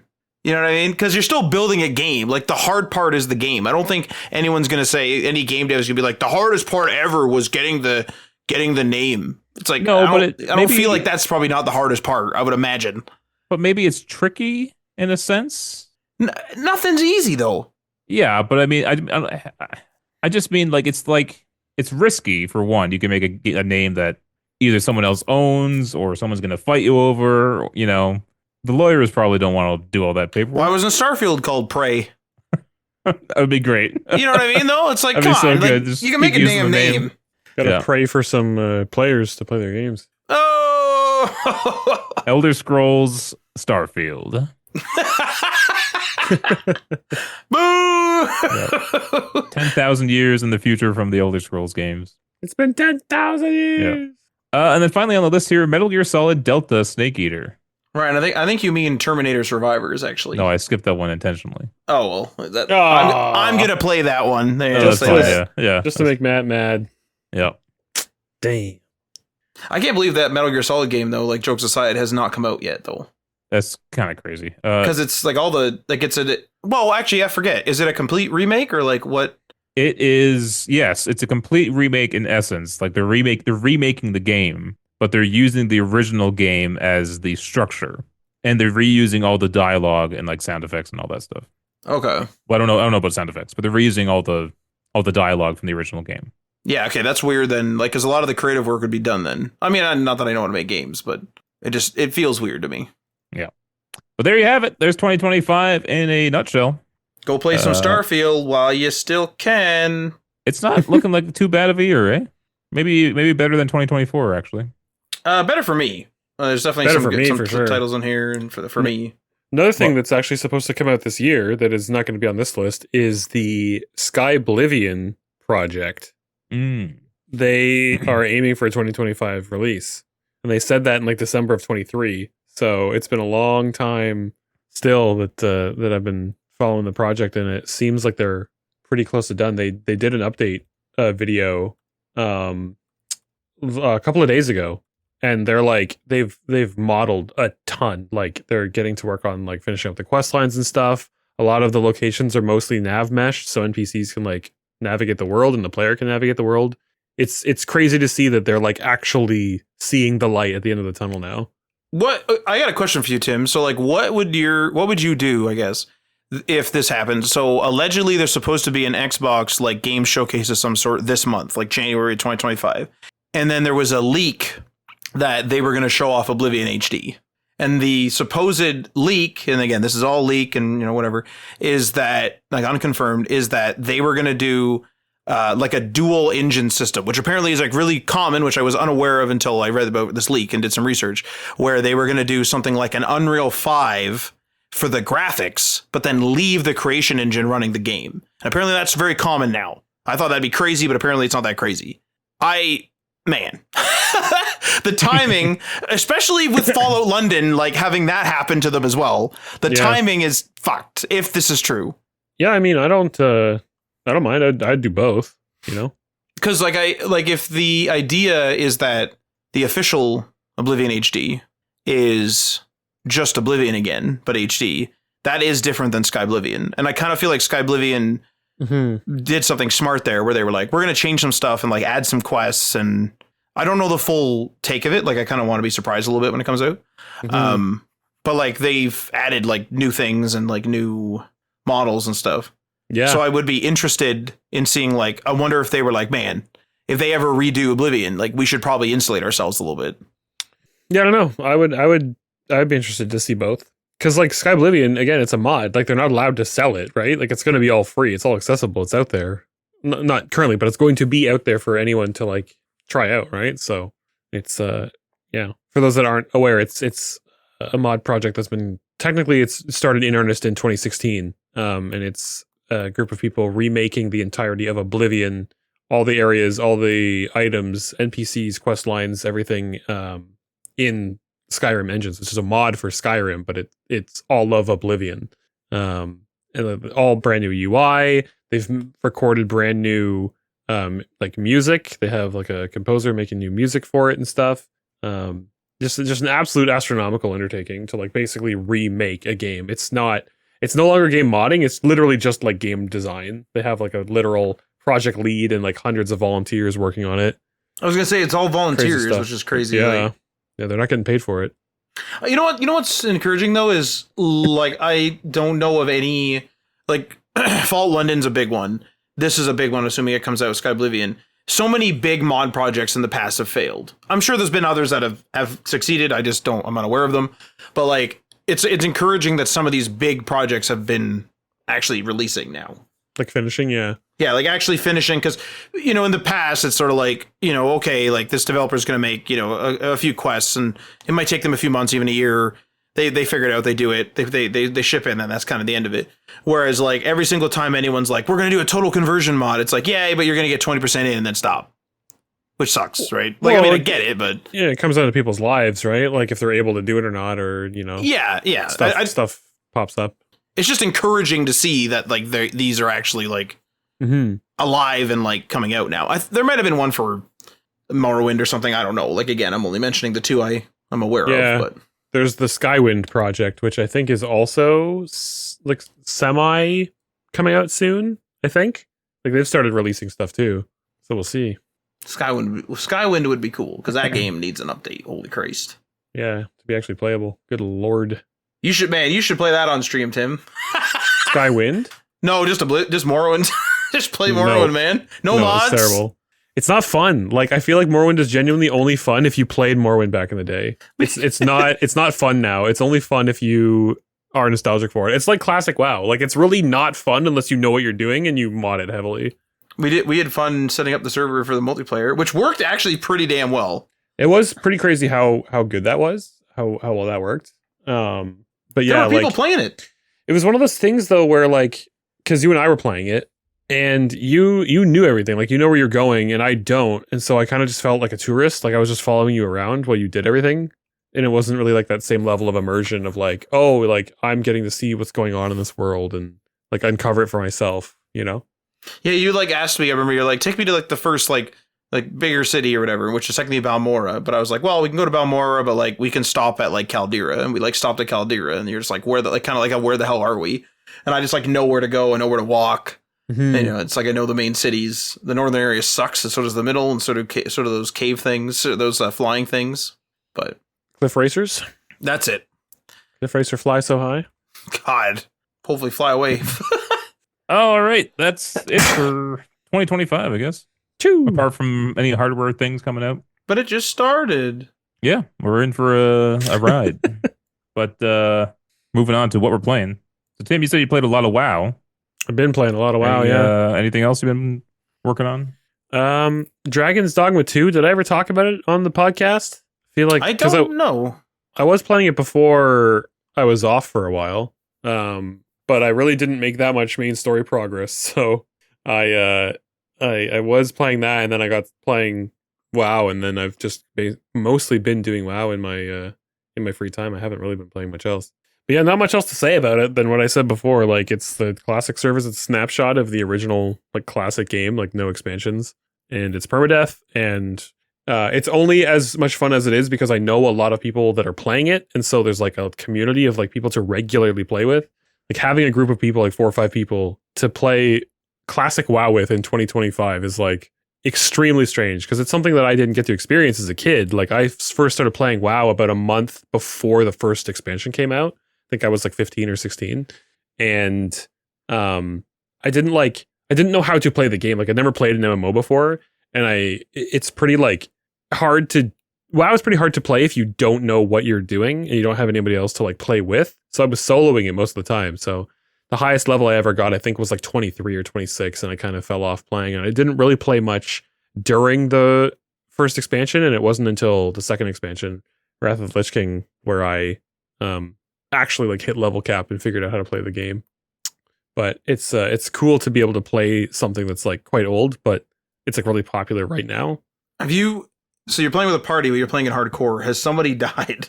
Yeah, we've had people die. Yeah, and then you got to start over, right? So we like some of us will like reroll characters and help them like power level back up again.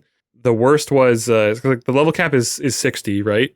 And you can get to level 15 like pretty quick. Like, you know, between probably 5 and 10 hours of playtime, you can get back to level 15. It's like pretty easily, like especially if you know what you're doing. But the first time we were playing, we were in a group of 4, and we had 2 people die, and they were level 22, and that was pretty. Well, one was 22, one was like 19, I think. And so then they re-rolled, and we all re-rolled, and they kind of built new characters back up, and then me and my other friend went back to our like original main characters, and we kept leveling them, and then we all got to like 30, 35.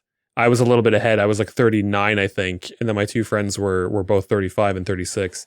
And then just, you know, shit happens where you go to a camp and you pull one too many mobs, and then some of those mobs have like stuns, or they can like throw a net on you so you can't move. They have immobilizes, and your potions are on cooldown, and it's just like the perfect storm. And, you know, they do enough damage, or they get unlucky crits and you die.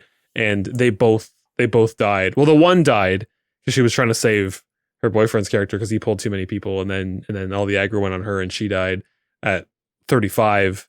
And so he was like, well, I'm not going to like play this character alone and keep this character. So he just let that character die. He just ran into the camp and let them all kill him in solidarity. And so that was like last week, and they're both already back up to like level 18. So again, it's like we go again, you know?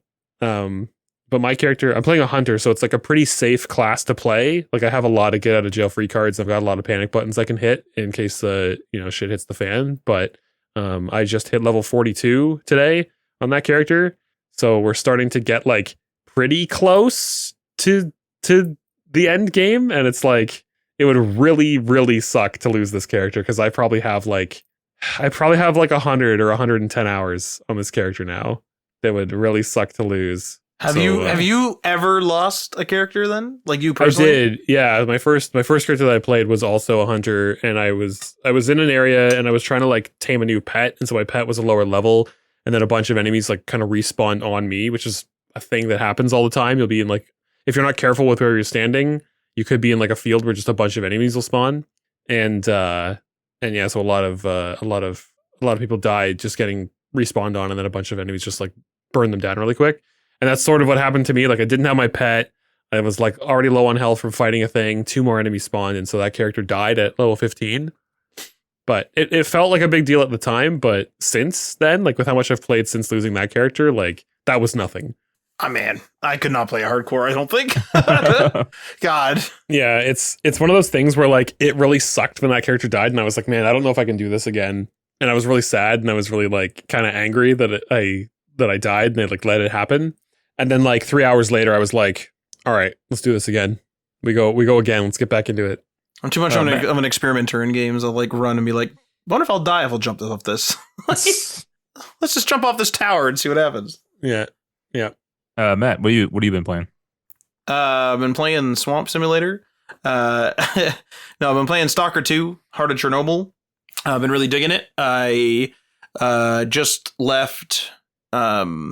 I can't remember the name of the island, but it's where the Noontide base is. So I left that island, and I've since moved into Zaton, which is the swamp region. Met some old faces that I recognized from the other games, and they were talking about some stuff. There was a bit of a sad story with one of the guys. I mean, slight spoiler, but there was a dude that kind of ran one of the ships. So in the swamps, there's like a dock and stuff that's kind of like washed up. And there's this like old rust bucket ship that was there. And in one of the other Stalker games, one of the older ones, you could go there and it's a town. And that guy kind of runs it. And he's kind of jovial, pretty nice for like a guy that lives in the zone. And he was basically kicked out of his own ship and exiled. So he lives in like this tiny fishing ship that's like kind of close to it. And he was telling me like, and he has a town in there. There's a little miniature town in there. But he was saying how like the bandits wouldn't even let him keep the name of his ship. Like they changed the fucking name of his ship. So they just kicked him out of his house, and then they just like basically just fucked him over entirely. So he left and lived in Pripyat for like a couple years or something, I think he said. And then he came back to the swamps and set up this other like little shitty town, which doesn't even have a tech, which sucks. So I live with the bandits, but but they're jerks, but at least they have a tech. But no, the game's been a ton of fun. It has like everything from like Fallout level crazy quests, side quests to just sort of like, you know, really weird supernatural stuff to really serious dark ones, which is cool. I was telling Ryan the other night that the quests are getting more serious. So the swamps is pretty freaking dangerous, and the quests seem to be further away than ever. So now I'm like leaving on these longer quests. I'm loading up a material to the point where I'm like over encumbered ish. And so I'm kind of slow heading back to town, and bandits love that shit. And so they constantly attack you. So not only am I expending all this like gear to get to the location, gathering a bunch of stuff, doing the quest, and then trying to come back, I'm now also contending with a lot more fights on the way back. So some of these encounters are fucked. Like I got jumped by 2 or 4 bloodsuckers, which are really pretty fairly difficult to attack. Like if they get the advantage on you, you get humbled really quick, but I've killed tons of them kind of thing. So that's been a lot of fun. There's a lot of faction play in this game. Like a lot of factions there's some powder kegs kind of building up. There's some people there's some rumors kind of going on. These people don't like these guys. Those people don't like those guys. And you get to make choices too of who to work with. I'm kind of working with someone that I never really would have worked with before. There's a police force kind of in the zone this time called the Ward. And I believe they're mainland funded, like they're government funded. And I'm kind of working with them. I was just sort of like, this place kind of is pretty dangerous and it kind of sucks. So I should probably, you know, kind of go with the people with a bunch of resources. And people take notice of that. They're like, yeah, what the fuck you like working with the Ward? Like, you know, they're creeps. They kind of like oppress us and they're kind of jerks. And like, what the hell are you doing? But it's like, I don't have any fucking resources. Like I'm scared. Like I'm trying to live in this like shithole. Like I'm going with the people that have resources. So there's that. But no, the game's been tons of fun. 25 hours in now. I've been playing it on Xbox as well as PC and game streaming. I got a backbone for Christmas for my phone, and honestly, like game streaming has gotten to the point where like I can just pick it up and play a game like Stalker. Not amazing at the aim yet. That might be more of like the backbone. I haven't quite, you know, kind of tuned myself for that controller quite yet. But in terms of like delay in that, no problems with it. So it's been really good that way. But other than that, I did a little bit of Marvel Rivals. That's been okay. I've been playing that here and there. I only play when I'm kind of like, if people all hop on, I'll hop on that. And then I tried Return to Moria, which is a Lord of the Rings game. Is free on Epic. It's solidly okay. I'm not a huge Lord of the Rings nerd. I used to be. Never seen the extended editions, but I was like a big nerd when they all came out originally. And like I have the first one on VHS to date myself. And one of the things in this game is it's pretty cool. So it's not all Minecraft like voxel based where you can tear everything down. You get to, there's like certain sort of materials and like ore veins that you can mine. But we made a mistake. So I'm playing multiplayer, and we started in sandbox mode first. And I'm not hosting these games, a buddy's hosting them. And we were playing, and we kind of got to this point where we're like, we can go up and we get absolutely majubed. We go down and we get majubed. And we're like, what are we supposed to do? So we started like kind of going down some other paths, progressing a little bit, but we kept hitting these like really big walls, and we're like, what the hell are we supposed to do in this instance? So I looked it up, and I found out that sandbox mode actually spawns completely random. It's more like procedural, whereas story is either it's literally fixed or it like makes sure that things spawn in order. And we were just super lucky in that the first few things in our sandbox actually spawned in the campaign order. But then after that, it was all out of order and we couldn't really progress reasonably. So we went back to the campaign and we started doing that. And we sort of went down to what I would call almost like the chapter 2 area. And we were just getting destroyed. And so I was like, you know what? I'm looking this up. And there's like this curse stuff. So there's like this fog that like fucks you up. And everything in that point of the game was like, you know, you kind of keep exploring, you keep building your character up, and you get like a tool to deal with it. There's no tool to deal with this. It's just sort of like, just, you know, kind of jump around it or whatever. Eventually you can stop it. So I was like, okay, that's kind of a weird balance, but okay. So I build this like really janky platform. We get into the area. We're getting poisoned and crap. It's a really dangerous place, but it's a new biome, so we're learning. We get attacked by the first set of orcs and they absolutely take us out. So I'm like, for fuck's sake. And my character even yells, I need a better weapon for this. So I'm like, okay, I missed something. Like, where do I get this better weapon? And I go looking, and on Reddit, people are like, oh yeah, you just have to kind of like contend with having weapons that aren't good enough to really fight. But every direction I go, there's people to fight. And everywhere I go, I'm getting like poisoned or I'm like summoning hordes because I'm making noise mining. So I'm like, this is a weird, like, this is what makes the game only okay, is like the balance feels off. I'm totally down with like seeking out rare ore and like building my character up. But it just feels weird to me to be like, well, you're going to have a level 1 sword in a level 2 area for about 2 hours. Have fun just dying repeatedly and just like manage yourself, like figure it out. It's like, I don't know about that. Like in Elden Ring, you get fucked around a lot, but it feels fair. In this, it just feels like they were like, yeah, the difficulty's higher. It's like, well, you could have did something a little more creative with your gameplay, but that's Return to Moria. So I don't know if I'm going to return to Moria again, to be honest.Maybe. We'll see what happens. There is like a story to complete, so I may try to finish that at some point. But no, that's been that, and I believe that has been my week. Other than maybe a little bit of COD. Oh yeah, we played some COD. Did a little bit of COD. Yeah. Always got to do some COD. Got to get to Prestige 10, bro. I don't know what year it is. I got Fable on the go over here, and I'm playing Dragon Age Origins, playing COD again. But you got Fable on the go. Tim's playing WoW. I'm playing WoW. What year is it? We don't know. What year? I've been playing Indiana Jones and the Great Circle. It's been rather enjoyable so far. I'm not terribly far into it, but I am having a good old time. What happened to that week you were going to spend beating Indy? I beat Dragon Age. Didn't you beat that the previous week? Yeah. And then you had a second week, and you said you were just going to plow through a couple of games. Well, I left to for 4 days to our vacation home. You didn't, what do you call it? Not remote in, but didn't cloud stream. No, the game looked too crappy. Jeez. It played nicely. Like the frame rate and like there was no noticeable latency, but it just looked bad. And I was like, I want to play this when I get a better screen. I mean, I will say like game streaming does still have some bitrate problems. Like going through the swamps or any like scene where there's a lot of stuff in the screen and you like turn quickly. It's like the bitrate's not quite there. It's still a mobile solution. Yeah. Yeah, but it's pretty good.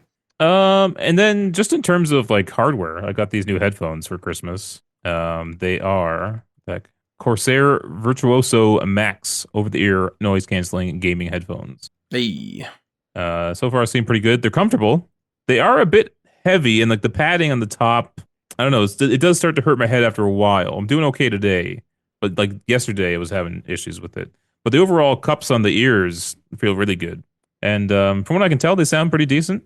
You know, maybe not amazing, but they sound pretty good. And I'm pretty happy with them. It's nice having wireless headphones with my computer for once, because I've just been tied to that one for so long. And my cat was playing with the cable, or my Roomba would try to eat up the cable, and it was just like, oh my god. So it's nice to be able to just like walk away with my headphones still on. It's great. They're Bluetooth as well, right? I think we maybe discussed that. Bluetooth and the dongle. I guess the idea is that you can use these headsets on different consoles. So maybe you pair it with your PC on Bluetooth, then you put the dongle in your PS5 or whatever. I was thinking game streaming. You would like game stream like Bluetooth audio, like from a phone. I mean, you could do that too. Yeah. They come with this nice case. with this big old case. Oh, that's And nice. You can travel with it, and it does have a mic, like a mic arm that comes out to your mouth, but it's optional. You just plug it in via USB-C if you want it or not. Yeah, so I'm pretty happy with these. And there's a built-in mic too, right? We learned that today. There's apparently just a built-in mic because I was talking to you guys through it without knowing it, thinking I was talking through like my broadcast microphone. So that's kind of wild. So now my PC has my headphone mic, my broadcast mic, my webcam mic, and then the mic arm if I ever want that. Jesus. Great. And then I got the Wave XLR from Elgato, which is like an audio interface. Damn. Very, very simple. Just has an XLR into the back. A touch mute button on the back too for quickly muting it. USB-C cable to the computer. And then it allows you to switch. You can plug your headphones into this, but I'm not currently. You can switch between the volume of your headset, your mic, and then I don't know what that other one is. A mix between the two, I think. And then it also provides phantom power. So if you have a cardioid microphone, that sounds right. You use the phantom power. The reason why I wanted this one though, because I did have a Scarlett Solo, or Focusrite Scarlett Solo. It never gave me enough power. It wasn't putting out enough. What do they call it, Matt? Like a preamp. The preamp didn't have enough power. This one I'm at half, and this is the level you're hearing from me, which I hope is equal to what was on the Scarlett, which was maxed out. So it's actually a bit louder, I would say. And there's a lot of headroom here too, so it's definitely I think better because otherwise, like the recommendations for the other audio interface I had is like to buy this like dynamite stick that it's called that plugs into the XLR and then you continue it on the other end with another XLR and it would boost the audio. But it's like, why do you need an additional thing? The freaking audio interface should have enough power to do that. So I'm pretty happy with this purchase so far. One complaint is it does have hardware settings that you can save to the device that don't work. So every time I boot up my computer, it resets it. So it turns back on phantom power. It resets the gain level for the microphone every single time. What the hell? That's really annoying because I wish I could just set it and then not have to worry about it every time I hop on the chat or whatever. So, did you Google it? Not yet, but yeah, maybe it's just a glitch with the current software. Who knows? But that's it. Here's to another 2025 or another year, I guess, of more podcasts. We're at what, 510 was it? Yeah, this is number 510. Let's go to 1,000, boys.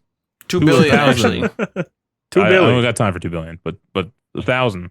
I don't got time for 2 billion. Yeah. All right, Tim, where can people watch you streaming? Yeah, like I said, hardcore WoW most of the time. Twitch.tv/the sidetrack. And I'm also going to probably be sprinkling in some Dragon's Dogma 2 in there as well every once in a while. Nice. And then I guess, are you joining us again next week, Tim, for streaming? I can, yeah. What have you guys been doing? Atlas Fallen. Don't laugh. What are you laughing? I'm sorry, I'm laughing at Atlas Fallen. Don't laugh! It's a good AA game. It's a AA like co-op game. It's kind of like Outriders, but we'll find something else. Like Fable. Is there a Fable that's 3-player? No. Well, We'll all play individually. Okay. How far are you guys? Yeah. But yeah, twitch.tv/Day1PatchMedia, Wednesdays, 8 p.m. Eastern. See you guys next time. Hey, yo, peace!